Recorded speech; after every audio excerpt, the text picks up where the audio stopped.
you need project management to survive in today's business. So without project management, you are not whole. This is what it does. These are the benefits of project management, and that is what I've got.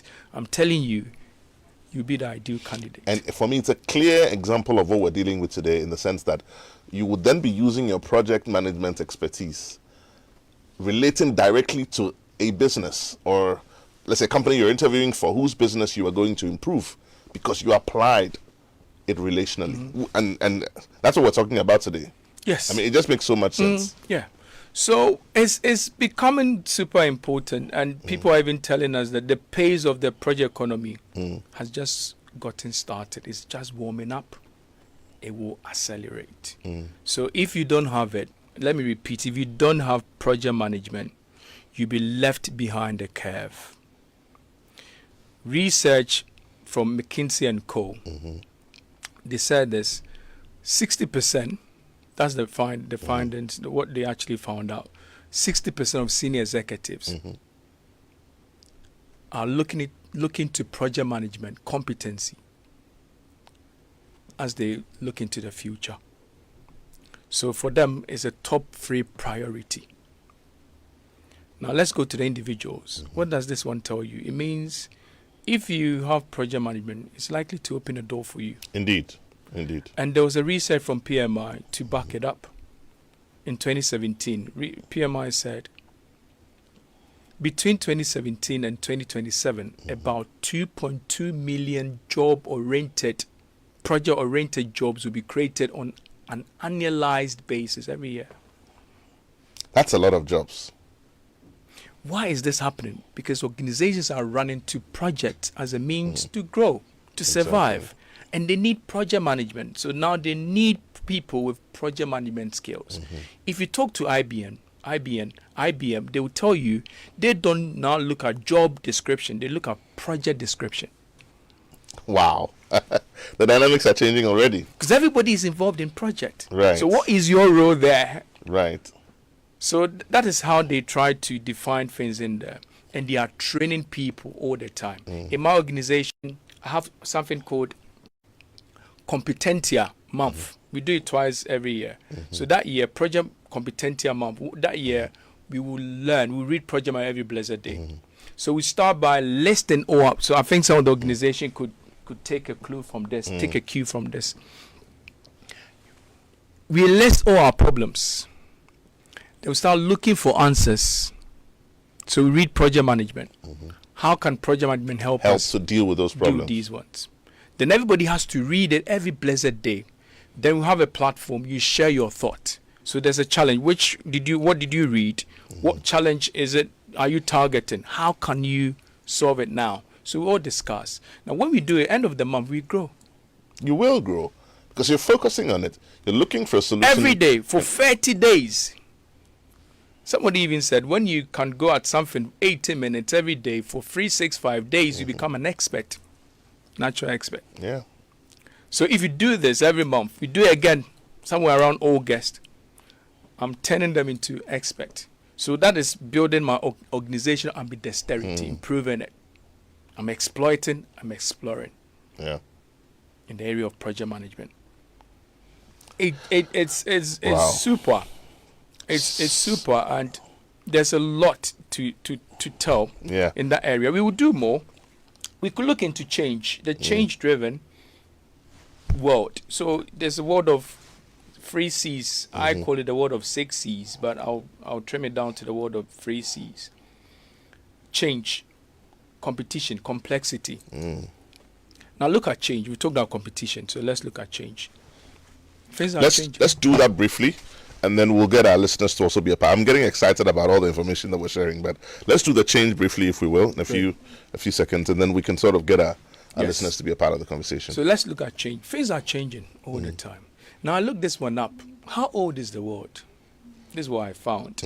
It's 4.54 times 10 to the power 9 years old. Make it simple. It's 4.5 billion years old. Yeah. So we are tired of old things. Lots of water flown under the bridge. So we want to see new things. I call it the next big crave. We all want to see new things all the time. So organizations, they want to create new things to satisfy the thirst of the consumer. Course.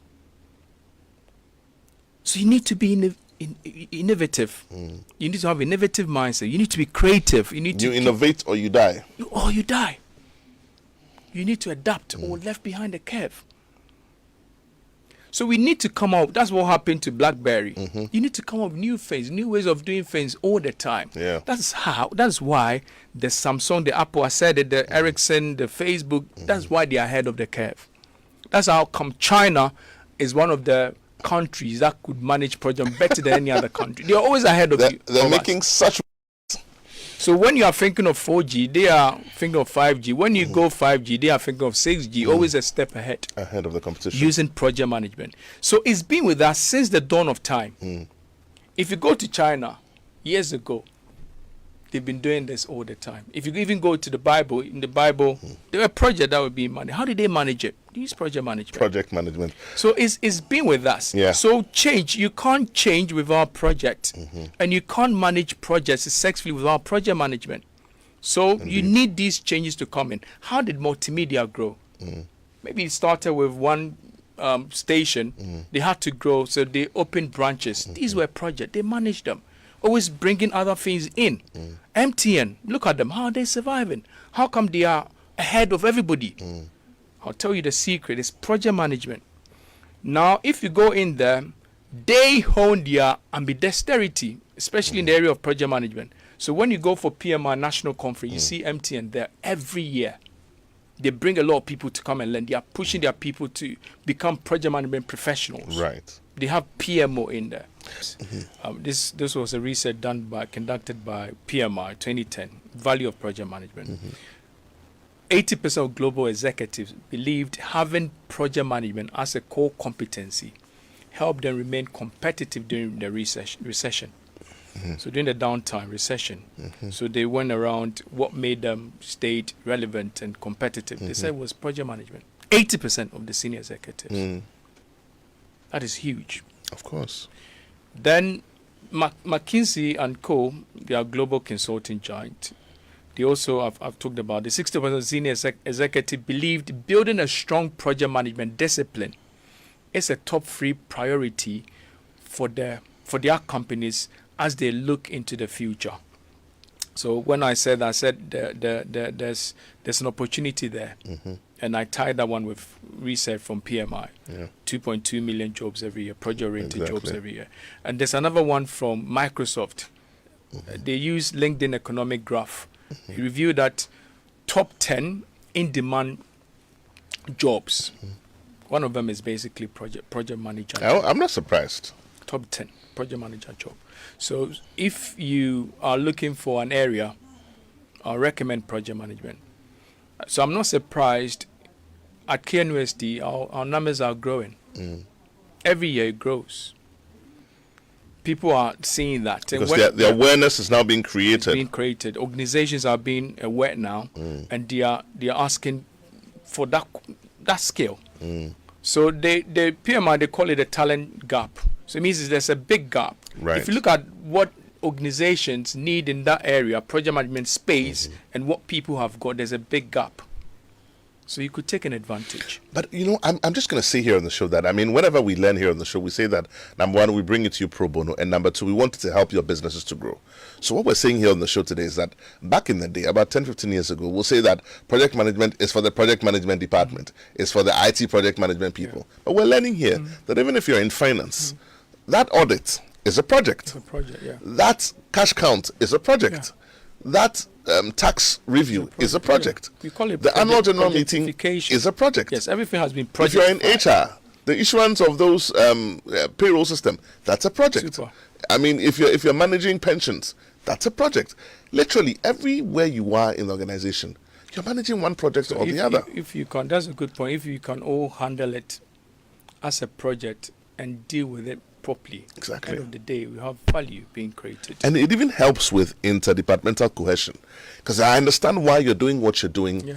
And because I understand it, and I would have done the same thing, I'm able to support you properly because I'm in the position So I appreciate what you're doing. And so clearly what we're saying here is that we're recommending that going forward in our training budgets, in our strategies, in our plan, let's begin to look at project management not as a specialization, but as a prerequisite across the board, regardless of what your functional or technical competence is. Would that be a correct thing to say? That's super. You're right on the button. That is why the research talks about that gap. And listen to these organizations, they now need people with project management skills. Yeah. So you could have a specialization in one area, but you need that complementary project management skills, like you said, to make you whole. Exactly. So I would say this, I stand corrected, but I believe in it. Without project management, you are not whole. But it would make sense, because isn't that the reason why sometimes, even when we come to entrepreneurship, for individual entrepreneurs and all of that, isn't that why sometimes we find that we're spending too much, or we go and bring the goods and it doesn't go as quickly as we expected it to go, or by the time we get back, prices have changed and people can't afford it? The project management process helps you to anticipate all of these things, and in times when things take you by surprise, it teaches and prescribes what you should do. Yeah. So that's what we'll be talking about next week. Looking at the principles. Exactly. We'll go through these one. The principle understand, you need to understand before you get started. I'll give you a practical example. My space, I have other carpenters. They also do pallet. When I started, I was just a young boy. I then learned project management. I brought that one in. Within few years, I became a leader in there. So that's how come when I talk about the importance of project management, I speak to it passionately. I know what it does. COVID, I keep saying that COVID kicked some of the organizations out of business. A lot of organizations for me, went under during COVID. Was a blessing. COVID was a blessing. Because it was a catalyst for many new businesses also. Yes. Some people were going out. I was doubling down. So I know project management is super, and that's how I always want to make it practical. So we had to think about new branches to open up, because we understood how devastation things could get at some point. I had to learn how to get people to work from home, virtual teams, build virtual teams. Now I don't have office again. I had an office in Kumasi, office in Accra. I was sharing an office with my brother. I don't. We work from home, virtual. And we've done it for almost 3 years. And it works. We are good. Sir, we are good. But you need to know how to go about it. Right. It takes some skill. You need to know how to go about it. And it reduces your cost. Overheads. So more money to the pocket of my people. They are happy. Yeah. You're not paying rent. Something you're not paying autonomy. Yes, autonomy, self-sufficiency. I give them deadlines. I don't manage your time. But end of the day, it has to be delivered. Yeah. They understand that language. I trained KPMG, and that's what I learned from them. They have autonomy. You need to push the deadline. It doesn't matter where you work from. But bottom line is the deadline has to be achieved. And I also learned something about leadership. So everybody's a leader. If you go in, everybody's a leader, right. And which we'll be talking about as we go. So project management, if you don't have it, you are not whole. But there was something that even came up. We're talking about, we're having a conversation. I was leading a conversation, I think about 3 years ago, a panel discussion on corporate governance.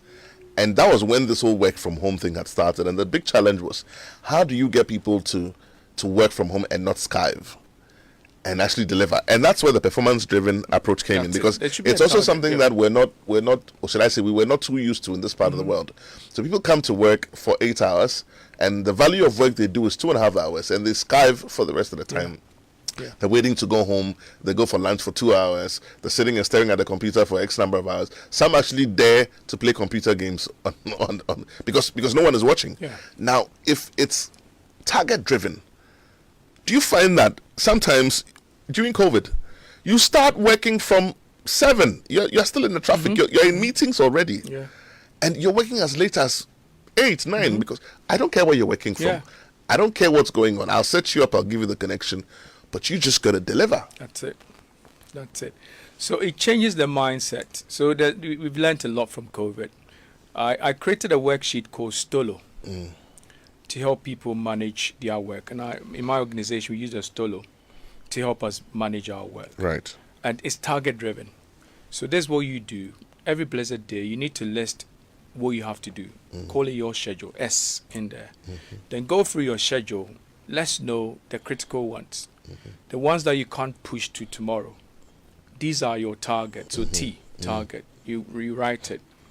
Then you look at it again and see what could stand in your way. What could also be the opportunity. So you call it O, obstacle or opportunity. Then as you go, you learn your lessons. That's the L. Then end of the day, you go through your Stolo and check what you were supposed to do. What did you do? Especially the target. If you're not able to achieve some target, what happened? You learn a lesson. Then you go through what are the outstanding work. So you get the day, your next day started even though you are not there. So you don't make the same mistake twice. Yes, so you learn your lesson and you use that to improve your schedule the next day. And this is helping my workers. This is application of project management. It is. You need project management to survive in today's business. So without project management, you are not whole. Your organizations can't survive. You will be left behind the curve. So it's about time we started looking into project management. And I'm an entrepreneur as well. I know what is done for me. In the industry of manufacturing, space of manufacturing, I use project management to become a leader. Managing product, quality product on time, driving with speed. Doing this, you need project management. So you can do same. You can become competitive in your space if you take your time and hone your project management competency. You might be old, doesn't matter. Get a team, the right team. Make sure you give them project management skills. Or you could bring in a trainer to train them in the area of project management. Hold them to account. Push it. Also have a fair idea so that you can actually direct. If you can do that, I'm telling you, your business will grow because you have your eye on the ball all the time. Project management is modeled on common sense. But if you understand it, it makes you do it better. So in our subsequent series, what we'll be talking about is teaching them the ropes, how to go about it. Right. But remember this one, you need project management to survive. It's going to get tough. Things are going to get complex. Changes are going to come.